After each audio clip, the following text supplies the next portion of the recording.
Hello everyone, welcome back to nurse prep studio. अगर आप NORCET, RRB या किसी भी नर्सिंग कॉम्पिटिटिव एग्जाम की प्रेपरेशन कर रहे हो then this session is specially for you.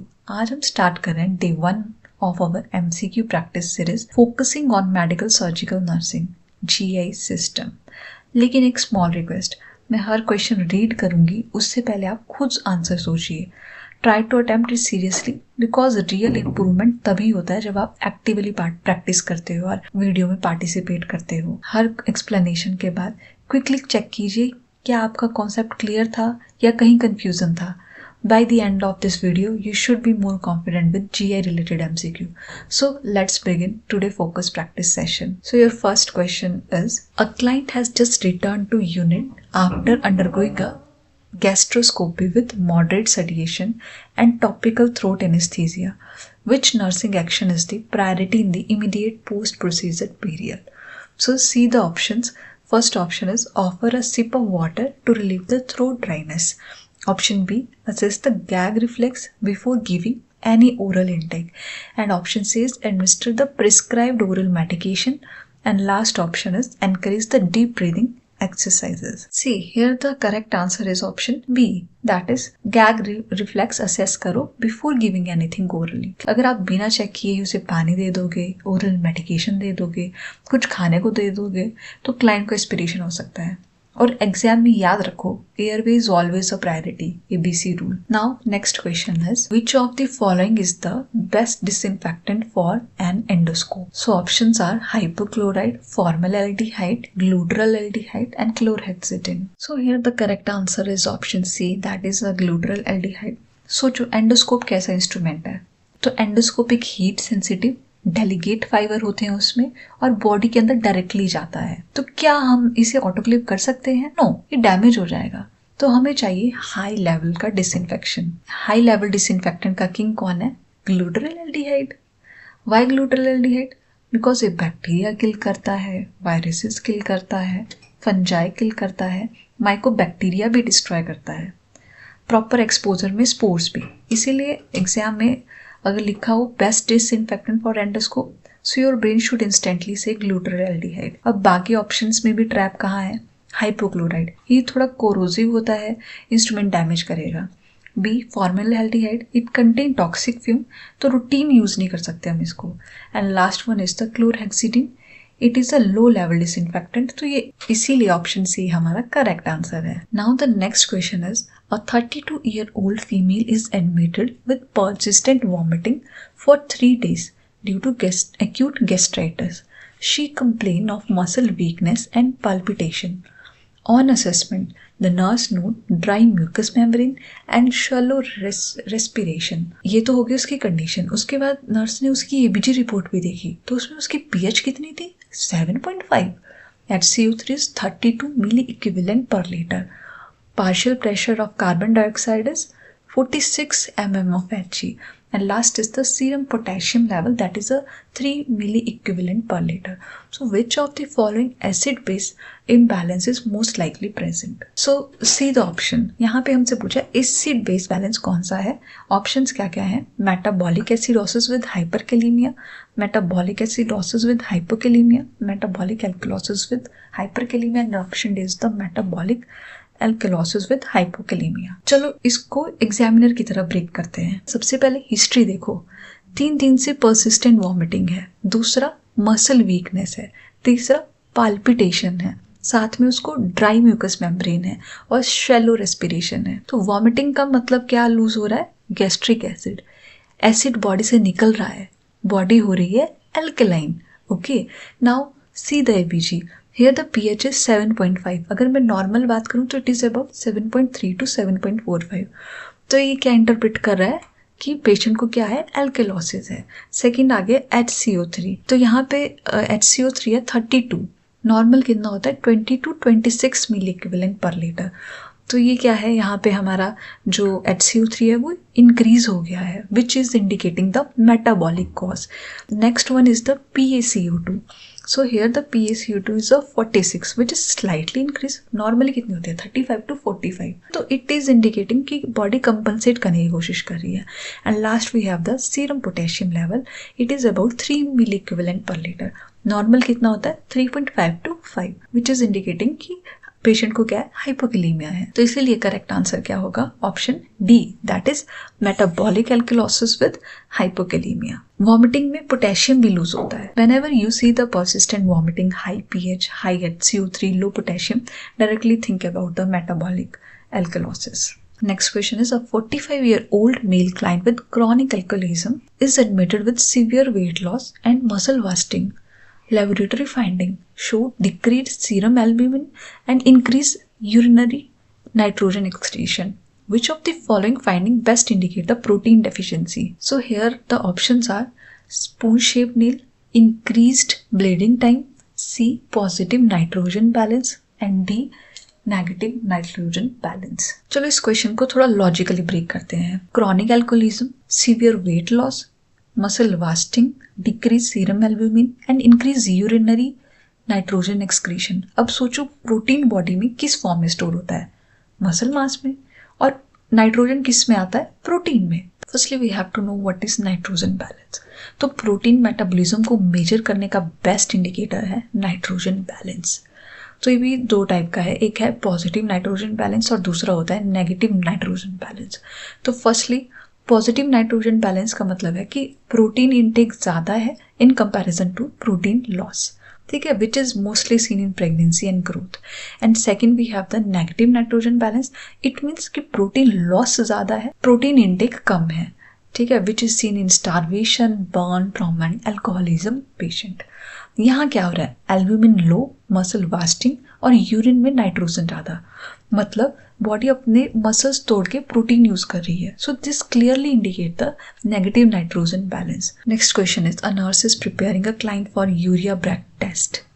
The nurse understands that this test is primarily used to detect which of the following infection. So here are the options: Escherichia coli, Streptococcus pneumoniae, Helicobacter pylori, and last option is the Staphylococcus aureus. So here the correct answer is option C, that is the Helicobacter pylori. अब देखो concept समझते हैं। H pylori क्या करता है, stomach lining में रहता है और यूरिएज एंजाइम रिलीज करता है और यूरिया को ब्रेक करता है into ammonia and carbon dioxide. Breath test में पेशेंट को लेबल्ड यूरिया दिया जाता है और अगर बैक्टीरिया प्रेजेंट है तो कार्बन डाइऑक्साइड प्रोड्यूस होगा जो ब्रेथ में डिटेक्ट हो जाएगा, इसीलिए सी इज करेक्ट। अब देख लेते हैं इस्चीरिया कोलाई, ये इंटेस्टाइनल इन्फेक्शन से रिलेटेड है। सेकेंड स्ट्रेप्टोकोकस निमोनिया, ये रेस्पिरेटरी इन्फेक्शन से रिलेटेड है। And last we have the Staphylococcus which is related to skin and systemic infection. Whenever you see urea, breath test, peptic ulcer, gastritis, the direct answer is H. pylori. Now the next question is, a 32-year client is admitted to burn unit with 45% total body surface area burn. On day 3 of hospitalization, the nurse noted the client has a black tarry stool and epigastric discomfort. Which condition does the nurse suspect? First option is esophageal varices, Cushing ulcer, Curling ulcer, and last is the gastric carcinoma. चलो इसको clinically analyse करते हैं। देखो questions में क्या क्या clue दिए हैं। फर्स्ट है कि 45% total body surface area burn, दूसरा है डे 3 ऑफ हॉस्पिटलाइजेशन, तीसरा है black tarry stool which is known as a melena, and last है एपिगैस्ट्रिक डिस्कम्फर्ट। अब सोचो सीवियर बर्न के बाद बॉडी में क्या होता है, massive stress response, hypovolaemia and reduce blood flow to stomach, जिसका रिजल्ट क्या होगा, गैस्ट्रिक म्यूकोजल इस्चीमिया, जिसको हम क्या बोलते हैं, स्ट्रेस अल्सर फॉर्मेशन। और जो ब्लैक टैरी स्टूल है इसका मतलब है ब्लैक स्टिकी स्टूल, जो हमें अपर जीआई ब्लीडिंग में देखने को मिलता है।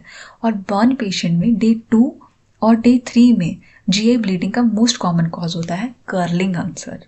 Okay, so there are two famous stress ulcer in exam. First one is the curling ulcer, which is seen in a severe burn, and second one is the Cushing ulcer, which is seen in the brain injury. So अगर exam में burn दिया हो, melaena दिया हो, तो answer automatically एक ही होगा, that is a Curling ulcer. Next question is, a client with severe epigastric pain radiating to the back is admitted to emergency department on assessment. The nurse note Grey Turner sign. Which finding is most consistent with this assessment? So here are the option: periumbilical bruising due to the intraperitoneal bleeding. B is the flank ecchymosis, which is indicating retroperitoneal hemorrhage. C option is the right lower quadrant tenderness at McBurney's point, and last option is the rebound tenderness in the right upper quadrant. Here the correct answer is option B, that is the flank ecchymosis indicating the retroperitoneal hemorrhage. So question में देखो 2 major clue दिए हैं, एक है severe epigastric pain radiating to back and second है Grey Turner sign. अब सबसे पहले समझो कि ग्रे टर्नर साइन क्या होता है. फ्लैंक एरिया में bluish discolouration, bruising, it indicate the retroperitoneal bleeding. और ये साइन मोस्ट कॉमन किस कंडीशन में देखा जाता है? Severe acute pancreatitis with haemorrhage. अब देखो why this happen. Pancreas retroperitoneal organ है, ठीक है, यू ऑलरेडी नो. अगर सीवियर इन्फ्लामेशन या हेमरेज होती है तो ब्लड रेट्रोपेरिटोनियल स्पेस में कलेक्ट होता है और ये ब्लड फ्लैंक एरिया तक ट्रैक कर जाता है. तो always remember flank ecchymosis is a Grey Turner sign. Other option trap क्या है? तो फर्स्ट देखो क्या था, periumbilical bruising, so this is a Cullen sign.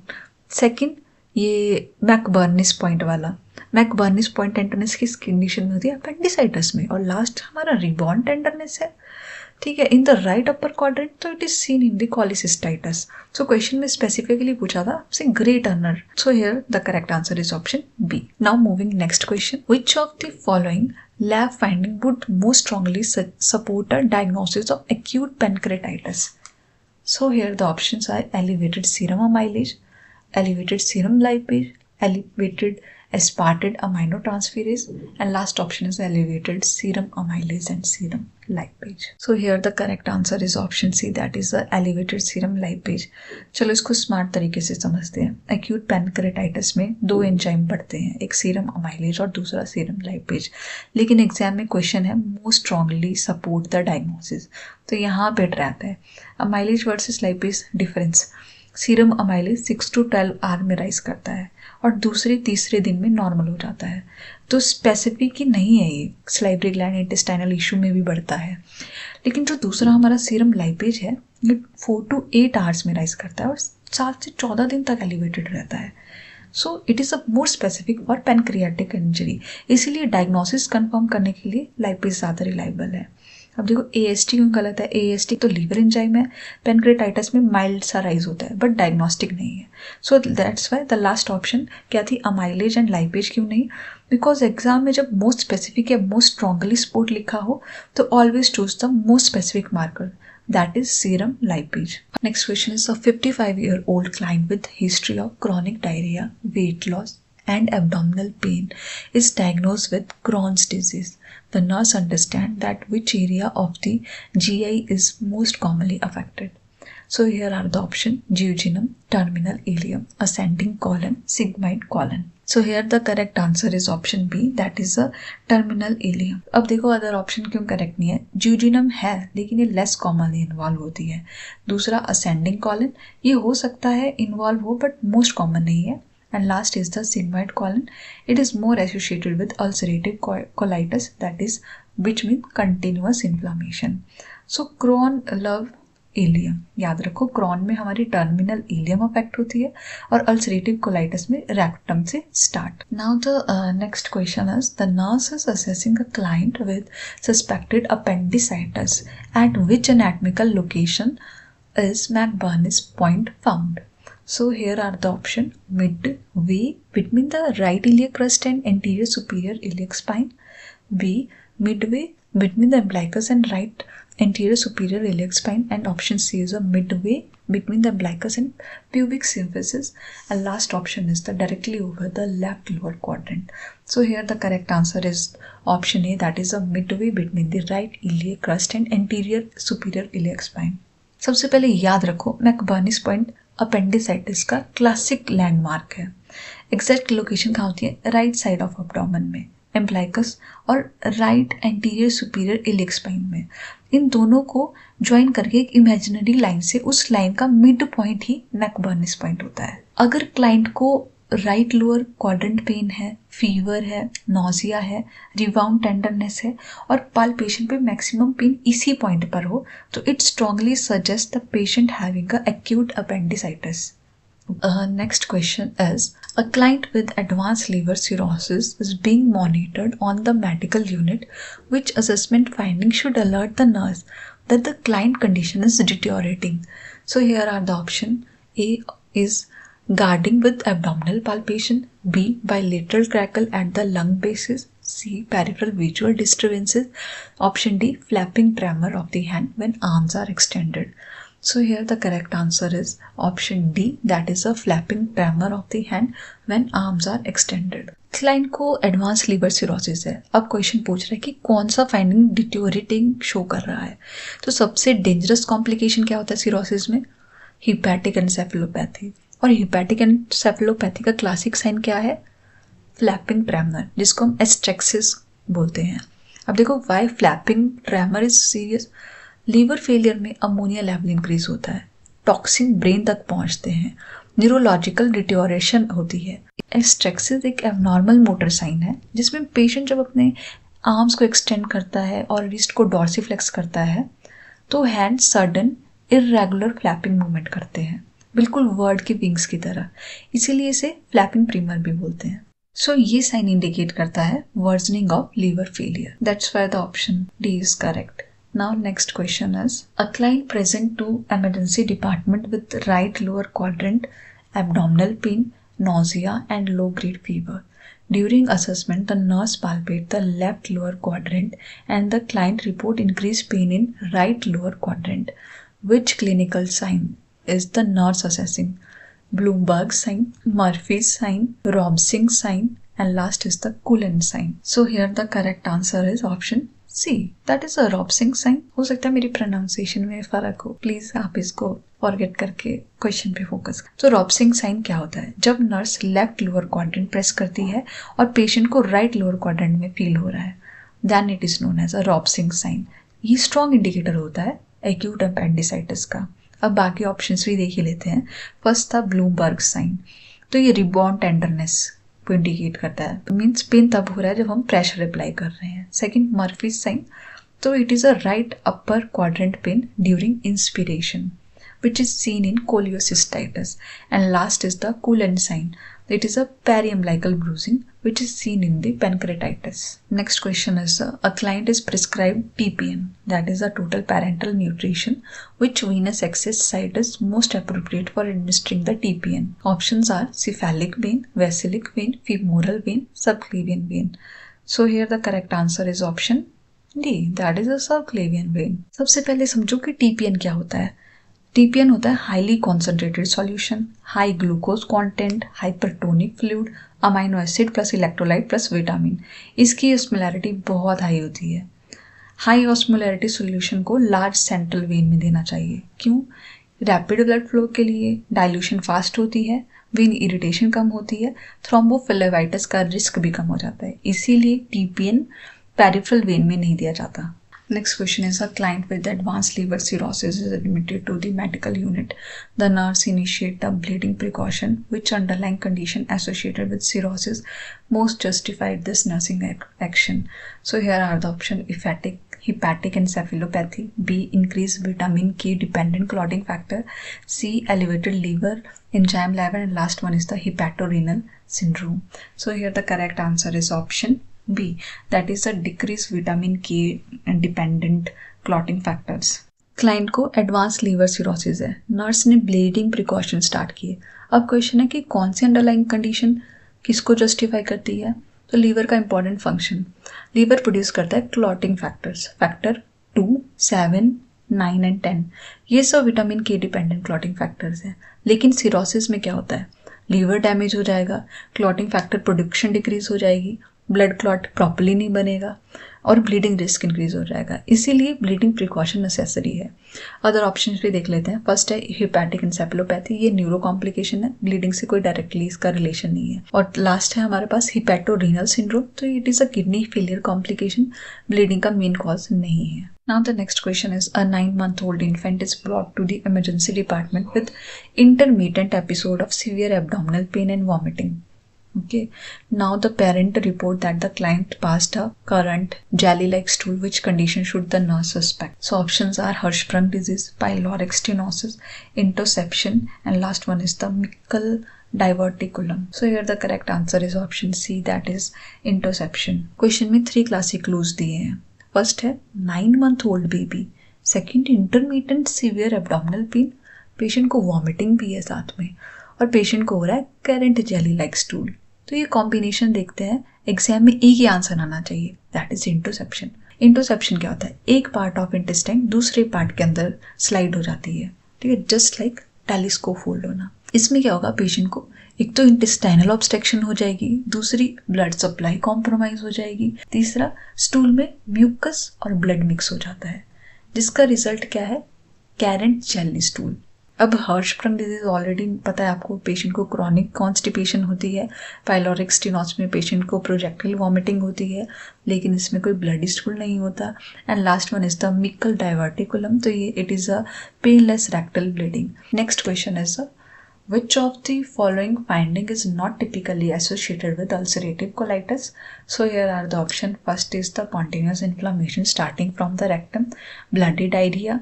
So third is the transmural inflammation with fistula formation. Last option is the loss of haustral marking on imaging. See यहाँ पे पूछा है कि not, ठीक है, इसमें से कौन सी ऐसी कंडीशन है जो अल्सरेटिव कोलाइटिस से एसोसिएटेड नहीं है? तो इसमें करेक्ट आंसर होगा option C, that is a transmural inflammation with fistula formation. Transmural inflammation with fistula formation is a feature of a Crohn disease, not ulcerative colitis. Always remember. अगर आपको ये session helpful लगा हो, like करो और comment में बताओ कि आपको कौन सा क्वेश्चन टफेस्ट लगा, कौन सा ट्रिकी लग रहा था, और चैनल को सब्सक्राइब ज़रूर करो for daily high yield MCQ. Remember, concept clear होगा तो क्वेश्चन कभी ट्रिकी नहीं लगेगा. मिलते हैं नेक्स्ट वीडियो में एक और पावरफुल रिवीजन सेशन के साथ. Till then keep studying, keep growing and stay confident. Good bye.